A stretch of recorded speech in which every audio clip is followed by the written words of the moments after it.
You know, we always thank Randy.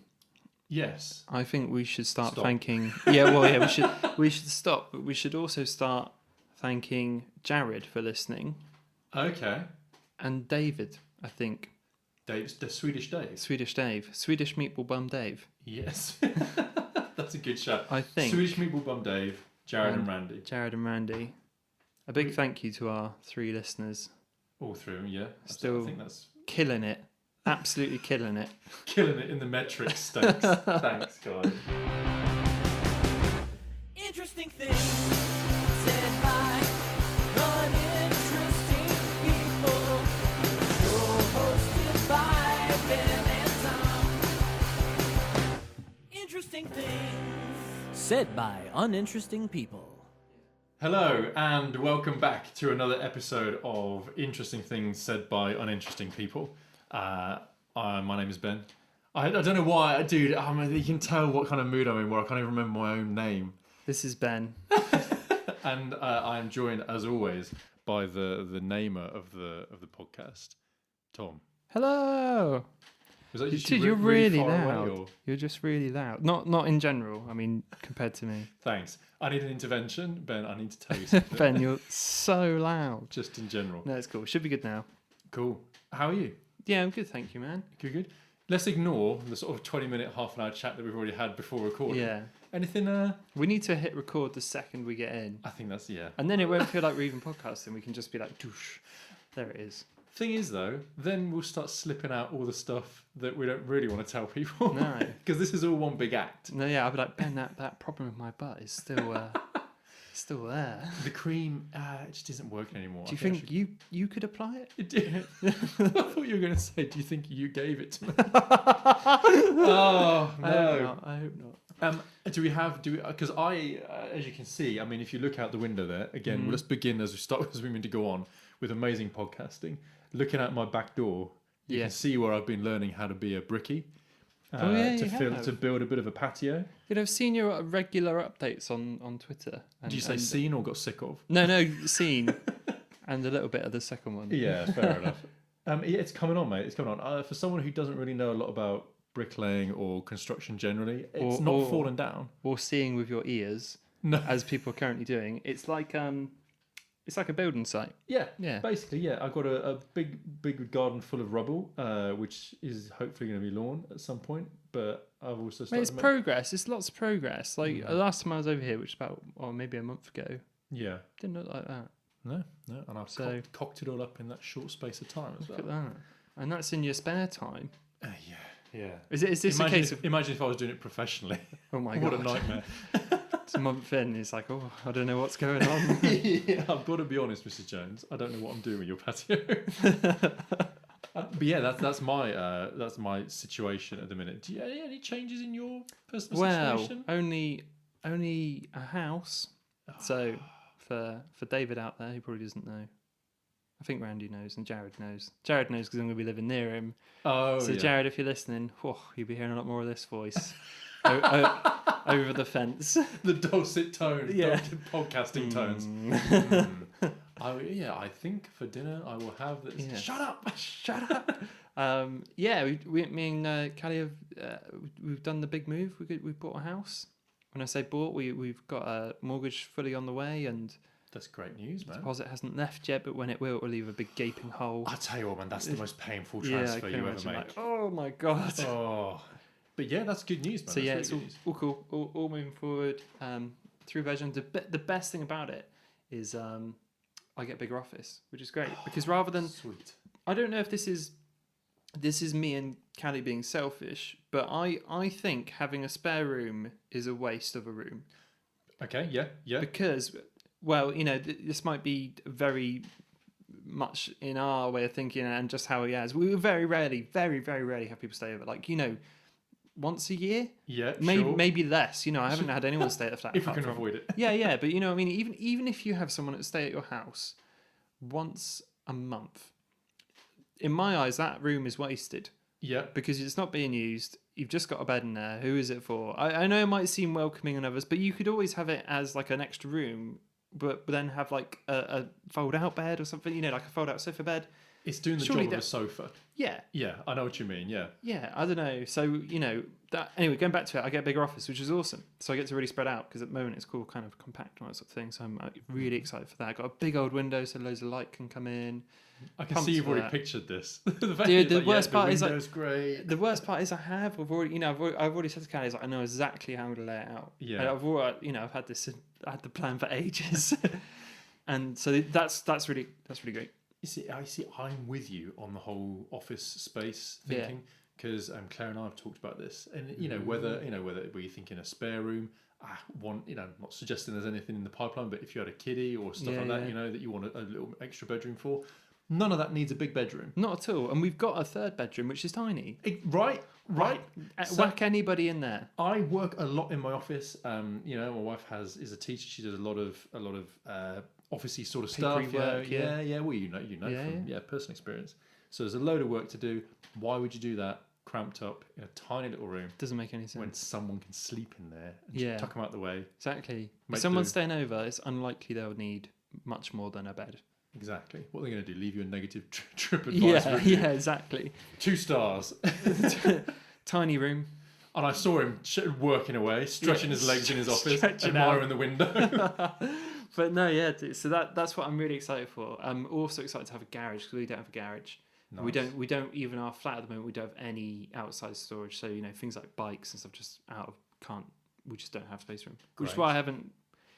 I used to cycle to these, but I haven't since because I can't. Sure, yeah. There's nowhere to put a bike. Even in the flat, there's nowhere to put the bike. It would be in the way constantly. Yeah. If I had a bike, and it'd be messy and muddy, and it's just no good. Because it's going to be a couple of months before you move. Do you find yourself already kind of counting down to? Is that it now that you know the deal's done? Maybe, yeah, a little bit. I know it doesn't feel real, if you know what I mean. Yeah, and I think until we actually open the door and stuff and actually start pushing stuff in, it won't feel real for a while. Oh man, hire someone to do that. That's fine. Yeah, I can recommend a very good delivery company. Hire some idiot to do that. But because the other good thing is because we're in a flat and because we're selling most of our furniture as we go. Okay. All the furniture we've had is make do. Use Nan's old sofa. It's fine. Yeah, but it's we don't want to take it with us. We don't want to take much with us at all. It's a new house. It's filled with new stuff. Great. So we're going to try and do that, and sell everything that we don't need. So we should be able to move in a car as opposed to lorries. And stuff. I'm so glad you told me that on a recording because I'm going to play that. Oh back to no, you. yeah, come the day. No. Oh yeah, we should be able to move in a car. It'll be fine. I don't mean one trip. Oh right, but I know what you mean. Yeah. I know, the things like the bed will have to be dismantled and all that sort of stuff. The thing is, man, I'm no expert on moving at all, but just from our experience, the stuff that you didn't even think would happen, or the delays that you don't even think of. What was it I had the other day? Someone said no one can write a list of the things they couldn't conceive of. Yeah, everyone's got stuff that they don't think of. Yeah, of course. So just prepare for the unexpected. I'm sure, no, mate. I'm sure you're very correct. In short, I think you made a horrible mistake in buying a house. Yeah, done. Just cancel that transfer immediately. Mate, I don't want to take the shine on the amazing transfers you've done in the past, but in other good news, do you see that come in? Yeah, no, dude, I did not, man. Your segue game is strong today. For avid listeners out there, you'll realise that usually, and when I say usually, once every other podcast, I have some good news. When I've done the research, or when there generally is just difficult good news to find, because not that often nowadays. Bojo come in. Anyway. I wonder by the time this comes out, will we know? No, I don't know. Don't know. Whoever it is. Ben's going to deliver the good news today. I am. Thank you. Dude, that's my time. So good. Oh man, we should do this every week. It feels so good. Yes, I do. I have some good news, and it is good news. I'm pumped. Man, it is scientific. I've never been on this end of the good news. Get ready, man. Open your good news hole because there's a big load of good news coming. I'm just going to revel in it. It's so. As you are probably aware, in my day job, I'm an optician. I have lots to do with eyes, and it is eye-related good news. It is by a Canadian. It is. Hey, no, this is my time to shine. It's a Canadian team of researchers. So it's to do with dementia, and it's to do with detecting dementia. And this is, if this comes off, this is good news. So there have been theories in the past that because your eye is quite closely a part of your brain, almost, it's very, you can see a lot about the brain in the back of the eye. Sure. There's been research in the past where they found that in people with Alzheimer's dementia, they have fewer blood vessels at the back of the eye, right? Or few very, very fine blood vessels though. You have to have special. I'm getting excited because it's such a coming together of so many different things. There's OCTA, which is optical coherence tomography and geography, which is basically where you can use microwaves, like very, very high frequency waves, to look behind into someone's eye, like in the stuff you can't see with the naked eye. Yeah. The angiography bit means it's looking for blood vessels, so you can detect these tiny, tiny strands of blood vessels. Yeah. They found that people with dementia have fewer of those blood vessels going on. Right. Which kind of makes sense, because the blood vessel supply to the brain is reduced and to the eye the same. It's all linked. But people were kind of going, that doesn't really work as a test, because they were like, it could be something else that's causing it, and then we don't know whether they have the reduction in blood vessels after they've got dementia or before, or whether it's just a coincidence, or we can't really use it as a test. But it got them looking for ways to try it.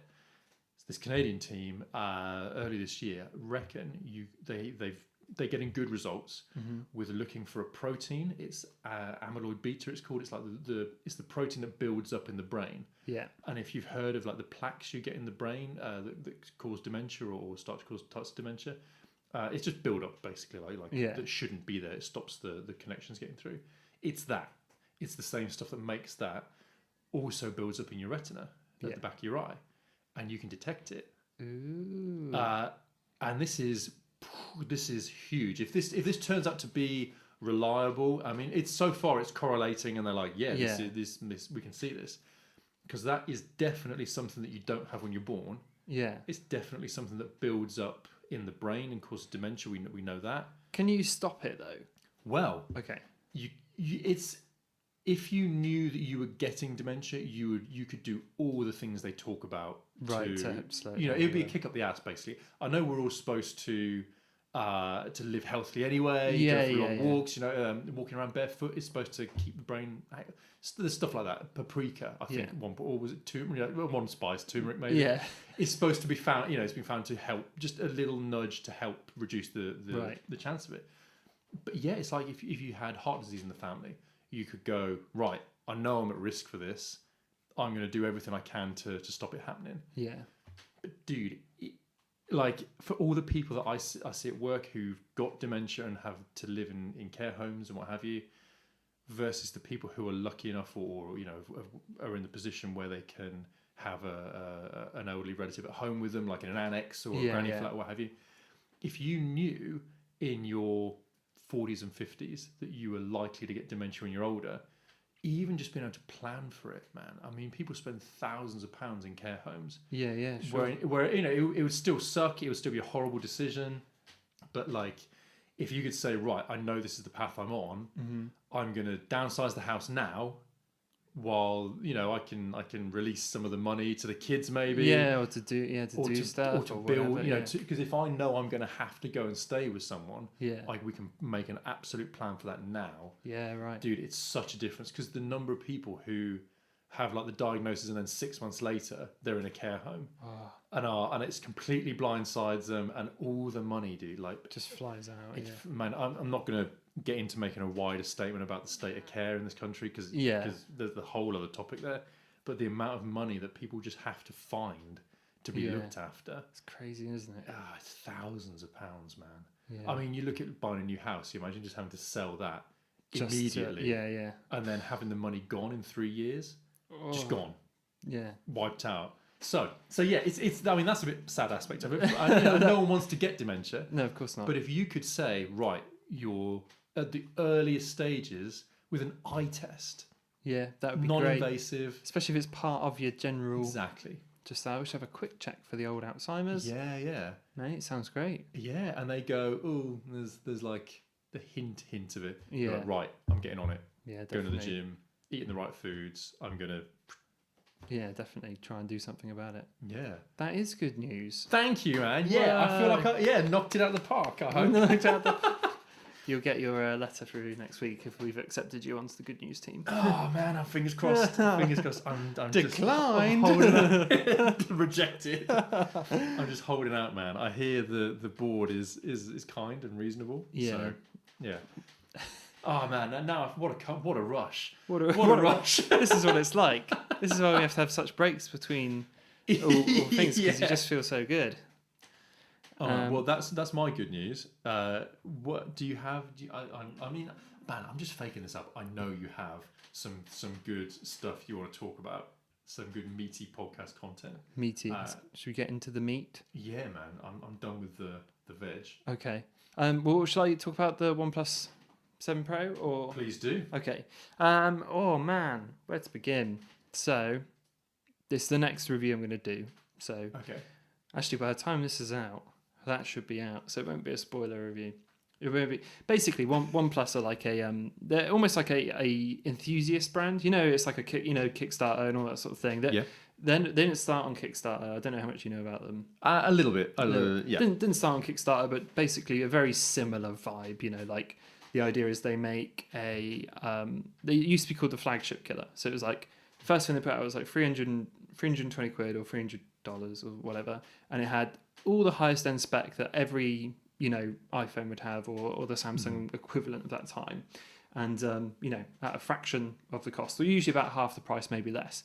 And people love it. In the Android world, it's like seen as like a great savior of money, and like a real phones don't need to be expensive because you can have it all from OnePlus for this such a small amount, and they're usually nice phones as well. They're not like, oh, you can tell that's cheap. It usually looks just as good. And the idea was the markup on it was very slim. That's kind of how they announced it, as saying, we're not actually making that much money on it, but then they make money on things like cases and all the proprietary stuff is kind of how they do it. Anyway, this kind of fashion of making these phones relatively cheap continued year on year. So up until they increased in price once a year, and in every review they're like, yeah, it's still great money, but the price is creeping up, but you're still getting an amazing phone at absolutely nothing of the cost of the latest iPhone, especially if you look at like the Galaxy Plus or the iPhone Plus models, sure, way cheaper. Anyway, that's kind of continued up pretty much up until last year, which had a OnePlus. It's called the OnePlus 6T, which is like their latest model. A really nice phone, but it was like 550 quid, which is still in the day of flagships, iPhone's like $1,000, is still cheap, still half the price. Bear in mind, it's got very similar specs, all that sort of stuff. So, and everyone kept saying as these things go on, it's getting more expensive. Maybe it's becoming less of a consumer brand, of enthusiast brand. It has broken out into O2 sell it in the UK, so it's no longer like it's been endorsed by a lot of carriers. It's not like a boutique-y sort of. Not at all. Yeah. It's not like.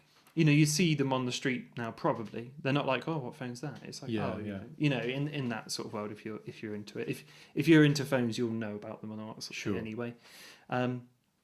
This year they just put out a new one, OnePlus 7 and the OnePlus 7 Pro. The OnePlus 7 Pro is like 800 quid out the door, so it's this is an expensive phone.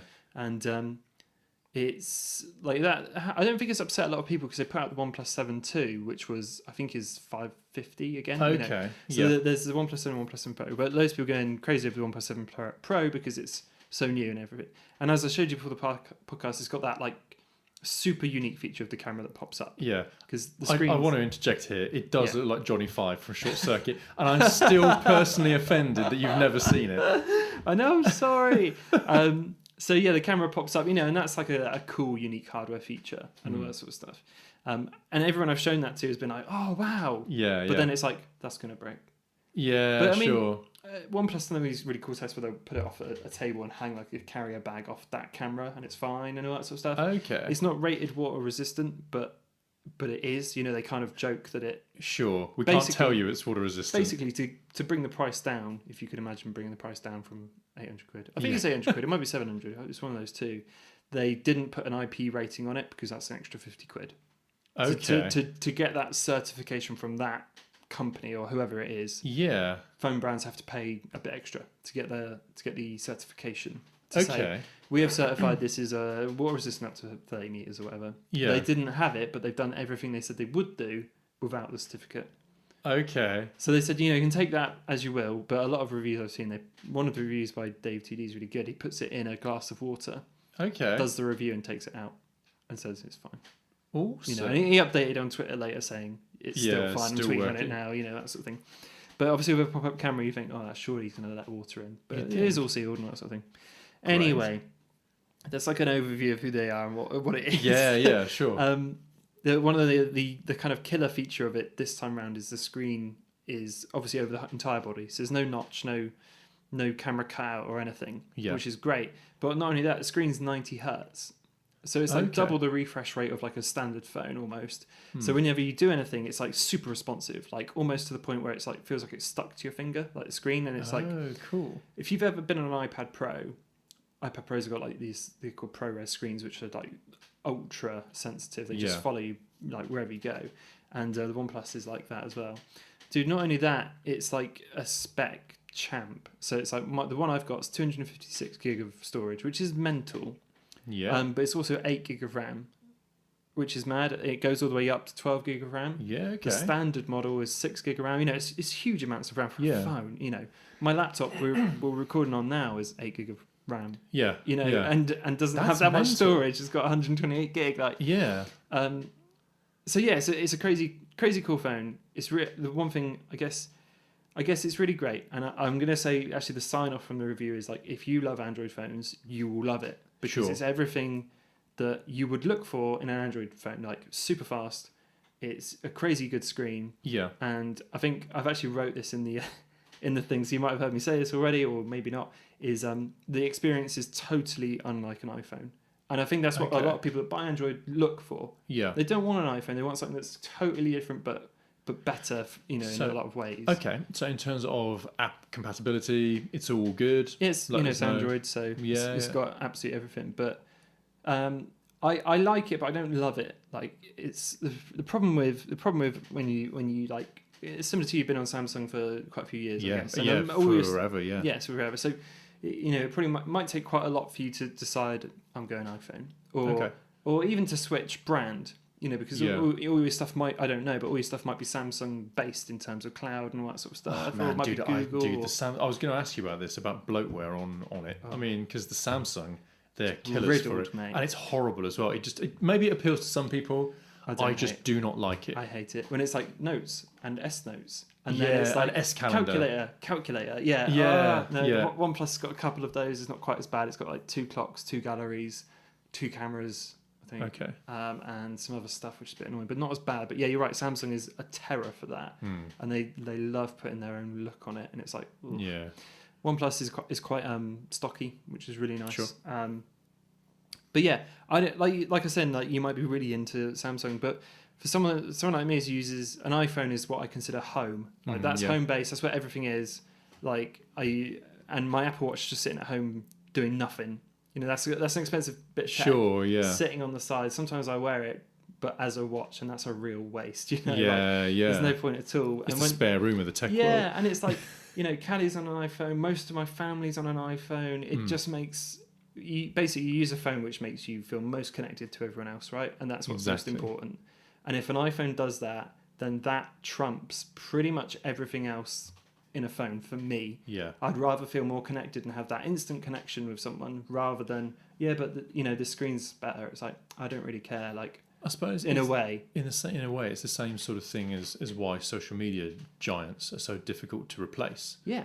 I mean, I know they do, and I know eventually they kind of become less popular, what have you, as new generation. But it takes new generations coming into it to do it. Because I mean, everyone goes, "Oh, I want to quit Facebook," and there's a few people who just leave Facebook altogether.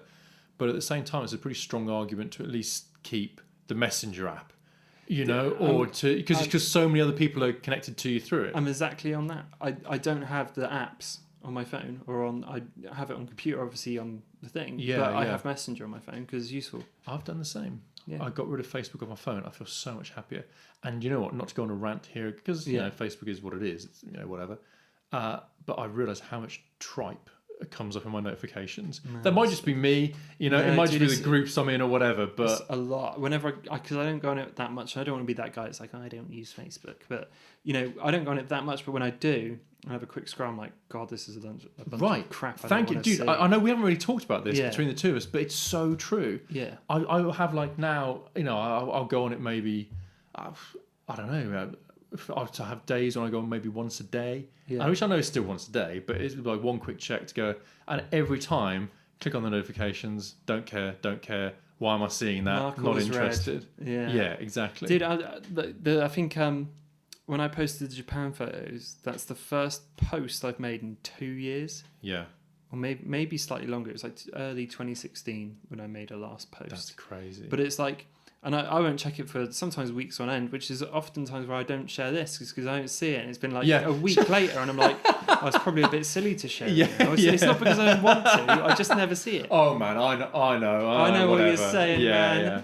So yeah, like I said, I don't want to be a guy that's like, Facebook's evil. I think Facebook is like, if you use it as a utility, as like, I can contact people and it makes me feel closer with these friends and I don't spend any more time on it than I need to, then I think it can be really powerful. Yeah. And there's no reason you shouldn't use it. You know, if you get good stuff out of it, why not use Facebook? Yeah. If you run a business off there, which a lot of people do, our band is run through Facebook. Yeah. Like booking and all that's all done on Facebook. Absolutely.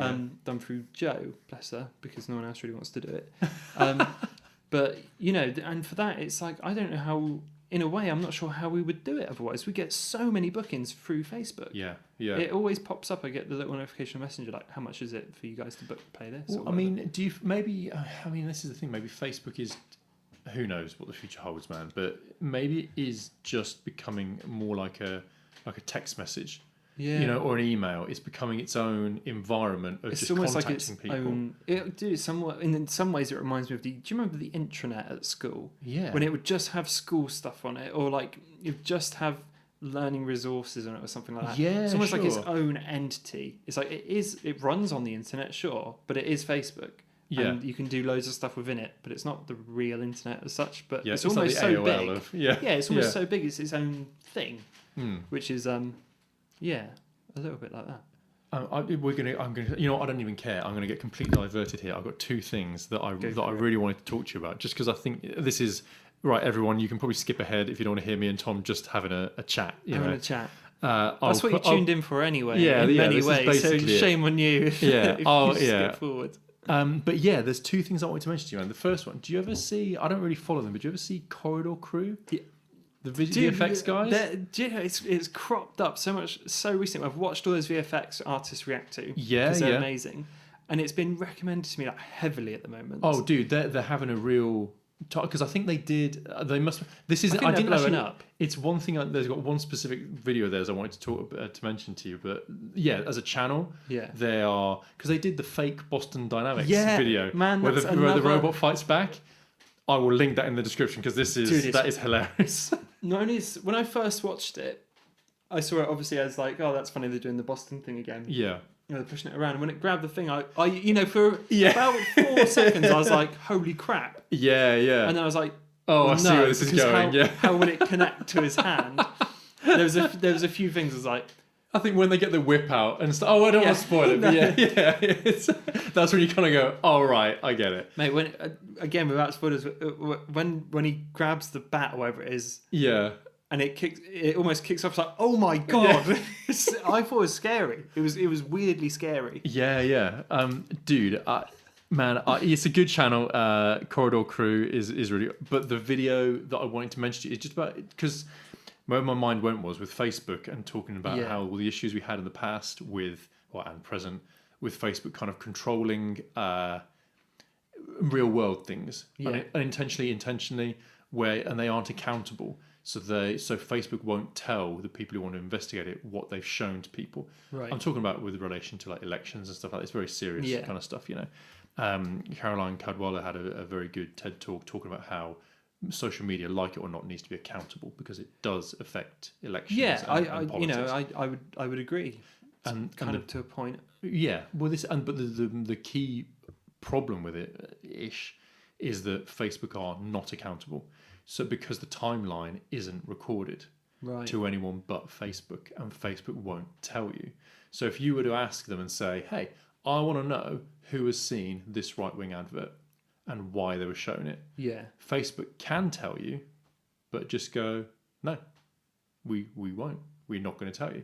Because they're... And it's a major thing, because it's like, well, this could be influencing, this could be a really sinister thing. Yeah. The Corridor Crew video that I'm talking about is where one of the guys' work got stolen for a Chinese company's advert. Right. What got stolen, sorry? Some of his footage that he'd made. Oh, okay. Yeah. So he basically had this little early test footage where he made it look like he had some fire on his hand. Right. And the fire tracked his hand, and it was all coded in it all keyed in, so it looked good, Yeah. And as he moved his hand, it's like he had some flame in his hand. Whatever, Right. VFX shot. Yeah. But these guys, without obviously no credit anywhere in this process, Of course. they're implying that their video editing app can do this. Okay. Wow. He's going, aside from the copyright infringement, he's like, I don't believe you can do that in their app. No, because yeah. this took a lot of work. He goes, maybe one day you might be able to. I do not believe their app can create this VFX shot. He goes, but the other thing is that it's my work. No credit, no acknowledgement. They've just literally stolen a portion of my work, and it's in the advert. Yeah. He goes, I've only seen this because people have forwarded it to me. Yeah. Now, he goes, I can't report this because it's not a post. Oh, so okay. Instagram have a copyright infringement reporting process. Yeah. Where you literally have to type in 2 URLs. You type in the permalink to your post. Yeah. And go, here's my post. Permalink to the offending post. And I guess it's dated somehow, isn't it? It's dated. They can look at it and see when each post was posted. You go, oh yeah, that is pretty, But because it's an advert and it's coming up algorithmically, they can't link to it. You can't give a permalink to this advert. So there's no process for Instagram to do anything about it. No. And asking them about it, telling them, look, you need to sort this out, is like banging your head against a brick wall. And apparently the guy gets nowhere with it. So it's not really typical to, or specific rather, to Corridor Crew channel, which I'm glad you've heard, because it's right up your street, right? But yeah, it's just this specific idea that came up where, again, another social media company has it in their power to protect people's rights, or what have you, and they just won't, and they can't, or there isn't a procedure to do it. Yeah, it's like that thing when people say Facebook should be held accountable. Like I do agree, and I do and don't agree all at once, because it's like propaganda in the old days, right? No one makes you believe that. Like, you decide yourself if you want to believe that or not. And I think, like, I know people aren't of the same, each to their own, and some people are obviously going to believe things that other people don't believe because of how everything works out or whatever. But if I see a Facebook post, not that I do much anymore, but I can pretty much tell if that's real or not. Fake news is like, especially on Facebook, like, in my eyes, very easy to see through. Sometimes I see something that like someone in their 40s would share, and like, that's clearly not true. How could you possibly believe that? Like, Nigel Farage posted something on his Twitter saying he got a letter from a 13-year-old leave, someone that wanted to vote leave, and that is there, all written in handwriting with a few spelling mistakes. It's so obviously not real. Like, it couldn't be what, but so many people sharing it, like, amazing. Like, no, can't you see through that? And this is the thing, though, man. I mean, I'll be the first one to put my hand up and say everyone's got their blind spots, because I agree. I think, if you're primed to spot it, you can just go, oh, well, that's not right, or you get into the mindset of going, well, actually, how do you know that's true, or have you misread that, or whatever? Been a bit more kind of. And dude, I might even be wrong. I might be wrong. That might well be real, but it's highly doubtful.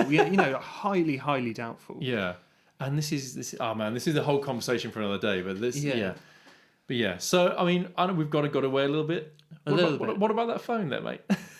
Yeah, I like it. I don't love it. Looking forward to getting back to my iPhone. Facebook bad. Facebook bad. OnePlus 7 Pro. Good. And all right. Facebook bad. I always feel hypocritical. It's like, because I love. Right, we'll finish on this, because I think this is good practice across the board in terms of social media. Yeah. Is to tailor it to yourself. So, for instance, the Byte Review Twitter, the feed on there I find so enjoyable to read through and to flick through, because I don't follow my family or my. It sounds. I love that. That's the. No, that's I don't follow my average everyday friends and that sort of Sure. stuff, because the feed is tailored to be full of tech-based news and tech YouTubers and tech this and tech that and camera this and camera that. That it's like an interest feed to me. It's just like I can flick through people that I respect tweeting stuff, and I enjoy that. And it's the same with Instagram. The bio review Instagram is full of tech and full of artists and full of stuff that I love. Yeah. I don't follow, generally speaking, I follow like, Sam and a few other people that are doing creative stuff. Yeah. But I don't bother following like my friend from work or Sure. like, I don't see a share from her auntie or whatever like that. Yeah, exactly. And it is to a point possible to do that at Facebook. It's just going through and blocking the things you don't want to see. I have absolutely done that, and it Totally changed my worth life. it. Facebook timeline. This was a while ago. Now this was before I Yeah. deleted the app and all the rest of it. I just started going, I'm not really interested. Just hide this person's posts. Yeah, I don't unfollow. not like them, but Yeah. I'm just not interested in Yeah. seeing Definitely. whatever. And and the more you do that, the more I start to go, okay, this is pretty good. Yeah, definitely. And if it's like, if you are taking one of them like quote unquote seriously to get, to do your brand or do things like that, then it's really useful to see what everyone else is doing really clearly and stuff like that.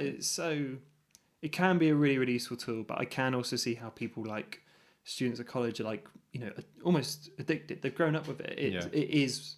That is their life, Did I hear people with bone spurs at the back of their skulls now? Ooh. Yeah, from this down. posture, from the hunched over posture. Ooh. Yeah, and not harmful unless they get huge, but yeah, people are starting to develop big bone spurs on the base of their skulls, Oh, that's horrible. where the tendons are constantly under tension and the body responds by That's building horrible. a bone.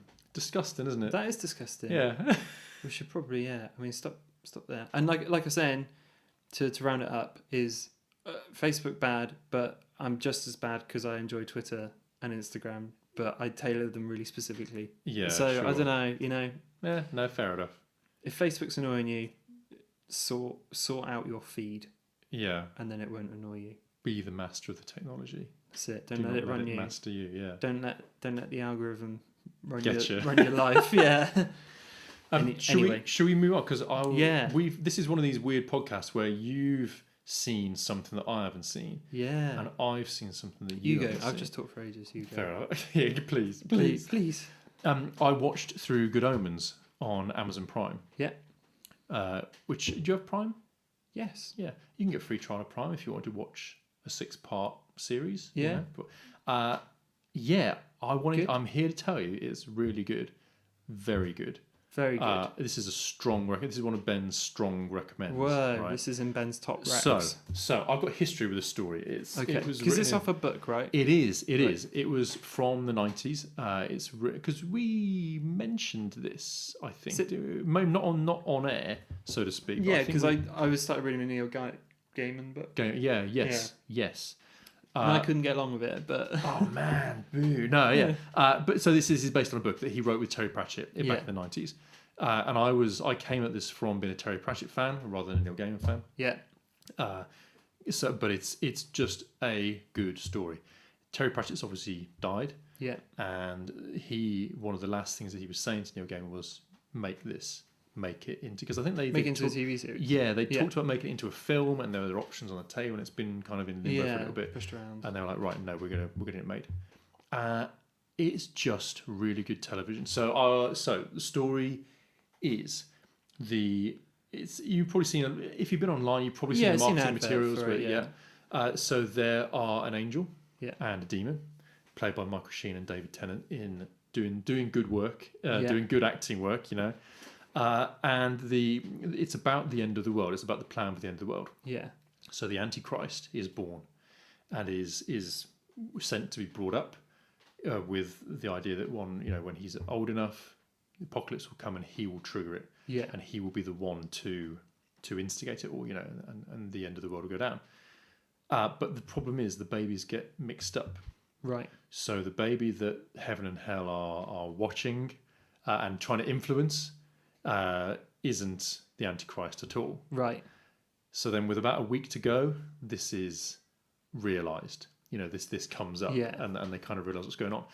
But in the meantime, the angel and the demon have become kind of really close buddies because they've been on Earth for 6,000 years together. Yeah. You know, they've kind of, there's a certain amount of hesitance, but they've become these really close, these friends. And then the story just goes from there. I don't really want to say a massive amount. Yeah. So, basically the way that it's kicked off is that the angel and the demon realise that neither of them really wants the world to end. Yeah. But hell wants it to end. Yeah. Heaven want to have the fight so they can win it. Right. But these two guys are going, don't really want this to happen. Yeah. And it's about them hurriedly trying to find the Antichrist, who there's a whole sub-story of him growing up and what have you, and trying to avert the end of the world. Yeah. It's got John Hamm in as the angel Gabriel, which is brilliant. It's got, oh my God, I'm completely blanking on the guy's name. Jack Whitehall. Yeah. As a part in it. Dude, it's a who's who of old and new British television. Oh, cool. It's just really good. It's 6-hour-long parts. Yeah. It deals with so it's like almost... Oh, yeah, like absolutely. a mini-series almost. Yeah. It's very self-contained. It gets to the end of the book and then stops. It deals with some quite big things, some quite big philosophical ideas. Yeah. But it also deals with some very human stuff as well. That's cool. I'm not being paid to try and sell it. I'm not trying to overtly sell it. There are a few things that naturally are different from in the book. I think maybe a couple of, if you were to watch it and enjoy it, I think you get a new different type of enjoyment from reading it as well. Yeah. Because there's some things that, like some little in jokes. Yeah. Like the reason why there's always Queen playing in the car. Yeah. Is explained in the book, and they not kind so of just gloss over it in the story. And they don't have time to quite go there. Yeah, it doesn't spoil it by any stretch, but there are different layers of enjoyment, I think, from the book. Yeah, I mean, I would heartily recommend it. Is the book relatively like short? Is it like a short novel, or is it just a normal size novel? A regular size novel, yeah. It zips along though. It's a quick read. It reads really well. It's funny, man. That's the thing that I haven't really touched on. It's just funny. Oh, that's cool. It's so dry. Yeah. It's like if you've read Hitchhiker's Guide to the Galaxy. That sort of thing. It's very much like that. The humour is very much in the same vein. Like 90s British comedy novels, Amazing.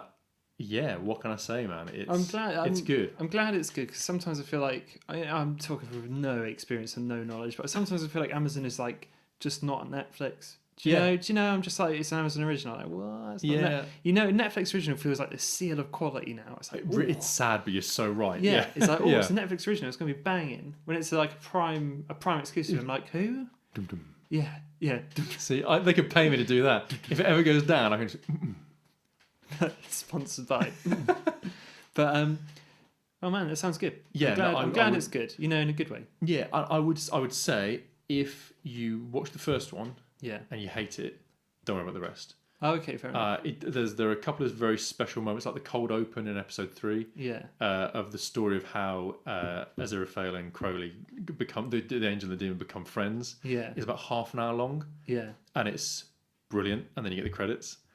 So there's little gems like that kind of tucked in different episodes. Oh, that's cool. Watch the first episode. You're not going to miss a lot if you really don't like it. Enough. But man, for you specifically, Tom, as well, man, I think you'd dig it. Oh, yeah, cool. Heavy recommend. Oh, well, seeing as you've titted, I'll tat. Oh, do it. Oh man.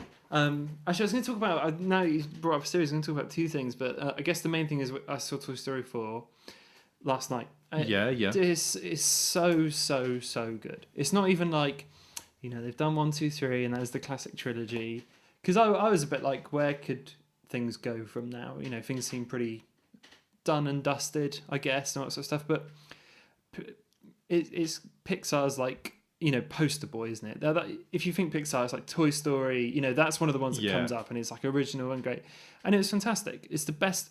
I know every time Pixar make a new film, it's like that's the best looking Pixar film ever. Okay. This was like another level in good. It was so good. It was just like whoa. Lots of close ups on the toys' faces, and it's like, you could touch it, sort of thing. Yeah. And I've said that in the past over like films that look great, like Monsters Inc. Hair was always great, and all these sorts of things. But Toy Story 4 looked stunning, like whoa, otherworldly good. It was proper good. Great. And Really, really great story. There was no sense that they'd lost any momentum.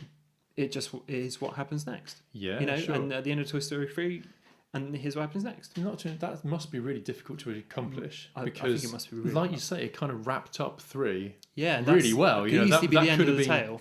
Yeah. But it's it doesn't like rest on any laurels at all or anything like that. It's like a brand new story. There's no like, oh, that's basically a repeat of what we had. Nothing like that. It's all new. The threats, the overarching story is very different from what's come out before and all that sort of stuff in my eyes.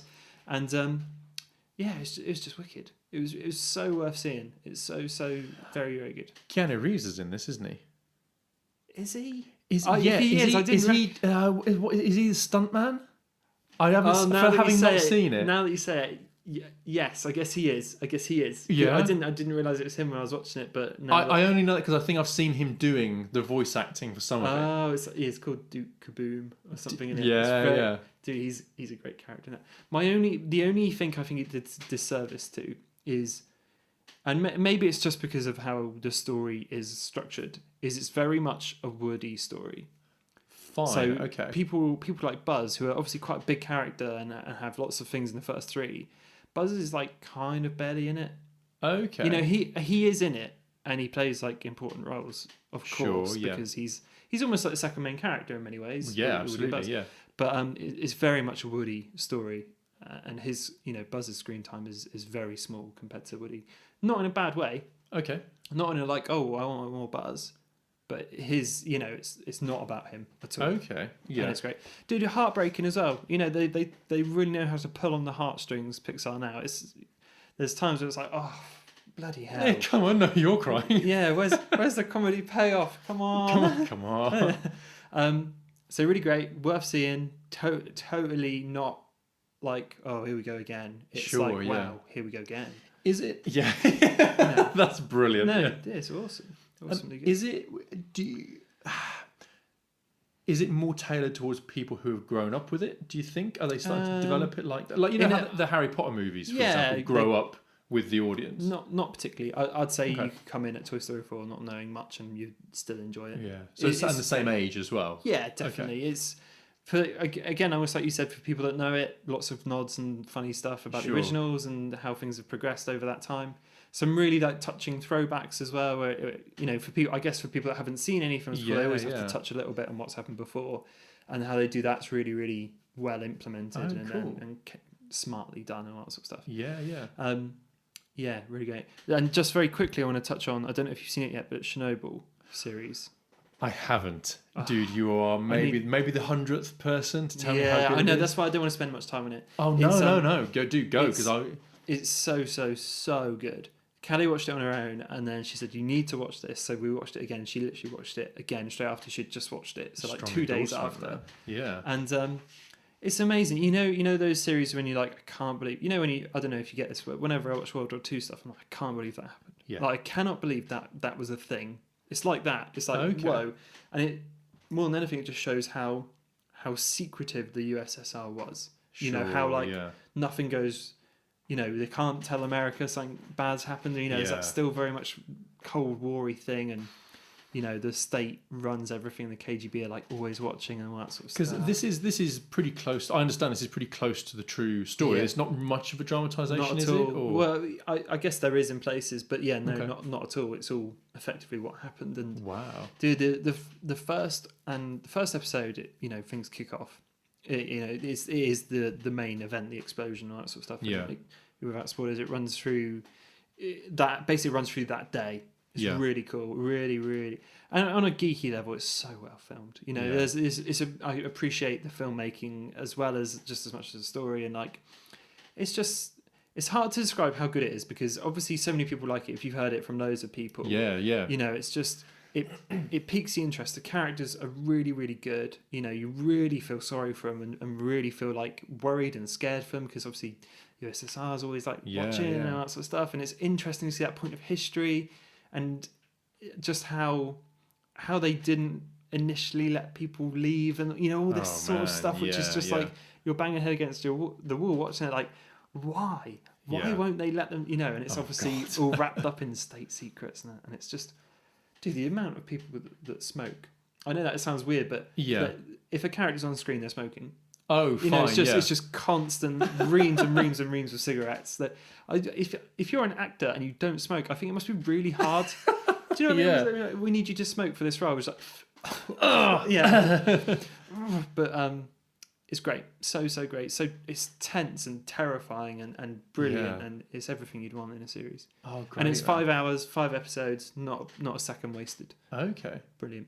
I'm gonna have to get to it. I think. Yeah, man, it's really good. Like I said, I don't want to spend too much time on it, but it's I would say it's like the thing to watch this year. Yeah, it's like it's television at its finest. Everything that you could possibly ever want to see. Okay, fantastic. I wonder whether there's a room for more people, because obviously I know this is biographical more. This is more based on a true story than something like Good Omens, but both of them are kind of short, self-contained. Yeah. I wonder if there is more of a market for that now. I think there is because things like, I don't know, like The Office are quite short. Yeah. The UK Office two series, quite a small contained thing. Yeah. There is something to be said for having a good series with an amazing wrap up, and there it is. 5 episodes of balls to the wall. Yeah, I mean, honestly, I kind of like that because I think it shows that you don't have to have an ongoing franchise for people to get invested in it. No. If you know what I mean, like if we never make another series of X, people will watch Y. Yeah,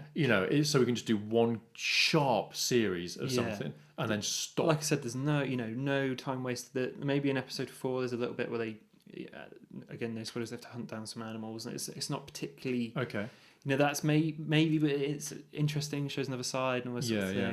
Too, because obviously, again, that's what they have to scrape off the top layer of soil around, in like miles radius. It's not even like in a mile. It's like a huge amount of space. It's crazy the damage, and it's the damage it's still doing. Yeah, it's still contained now to a point, but. It's crazy, and the amount of stuff they had to do to, it was life or death situation for a lot of people on just some of these decisions they're making, and best how to contain it or best how to stop it getting worse.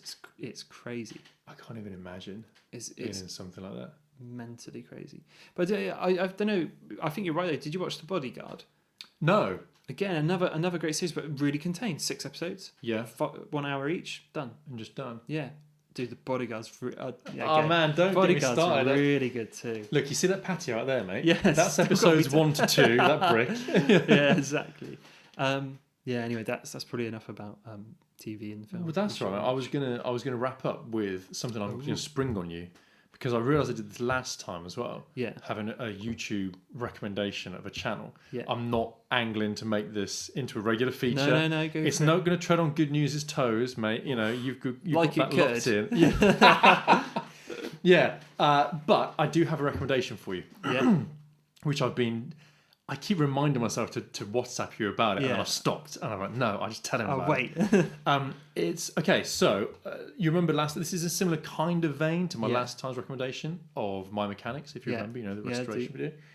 Well, there's a guy called Alec Steele, right? Steele. Yeah, he's a young guy from Britain. He's maybe 22, 23, I think. He's a blacksmith. Yeah. And he's really good. Steele's a great name for a blacksmith. Almost a bit. 100%. But I'm really enjoying the channel, and I would encourage anyone to just check it out. Yeah. So he's moved to Montana. Right. Maybe, I think it must have been about 4 or 5 months ago, maybe a little bit longer ago. And so he's now hooked up with a guy who he's been mates with, an American guy who's a bladesmith. This guy's 19. His name's Will Stelter, I want to say. And there are so many reasons why it's a good channel to watch. Yeah, you can. if you were going to just dip your toe in, maybe have a look at some of the videos since he moved to America, with some of the more recent ones. Yeah, because I think he's this is his partnership with Will, right? And their friendship, because they've known each other for a few years. It's kind of, I think the channel's kind of locked in since then. They work really well together. Yeah, it's kind of formed it a bit more to his stride. But these are 2 guys who've been doing it since they were like 10 years old. So making tools, making knives. Will is a bladesmith more than a blacksmith. Yeah. Some of the stuff they make is incredible. Really? So they do they have like a 25 video series on making a Civil War cavalry saber. Oh God. They have some series are shorter, like they'll do like a 1 or 2 video series. They have like competition videos where they both have to make something in a challenge time. I like that sort of thing. Yeah. But dude, it's just so. I'm going to lean into the fact this makes me sound old, but it's so refreshing to see people who are a bit younger, who are just have such a switched on attitude to making things, and like the attention to detail that they have, where they've spent hours making one part, look at it and go, that's not good enough. Yeah, we need to start again, and they'll go right back to the start and make like one little bit, so it's just flush, or whatever it is. Yeah, whatever. It's so satisfying to watch. But the guy, Alec, is kind of like Michael McIntyre. Right. He's so well spoken, but so enthusiastic and over the top, and but he also knows his shit. Yeah. So it's quite. Just dip your toe in. Maybe check a couple of the videos. What's it called again? What's the channel called? It's Alex Steele. Oh, yeah, is just the name of the channel. Yeah. I'm sure it is. Nice. Yeah. So Alec with a C, Steele with an E on the end. Yeah. You'll find it. And just, I mean, if you want to see the Damascus steel, so the kind of marbled steel chef's knife that they made recently, it's just incredible. We're just the latest project they finished, they've made a stiletto dagger, which is kind of it's an old, I think it's an Italian like medieval weapon. Yeah. So I'm doing it with my fingers here, but it's maybe about 10 inches, 12 inches long. Yeah. It's the ones with the triangular blades, right? So they're not sharp, but the idea is you poke people with it, and then it doesn't heal very well. It's quite a nasty kind of job.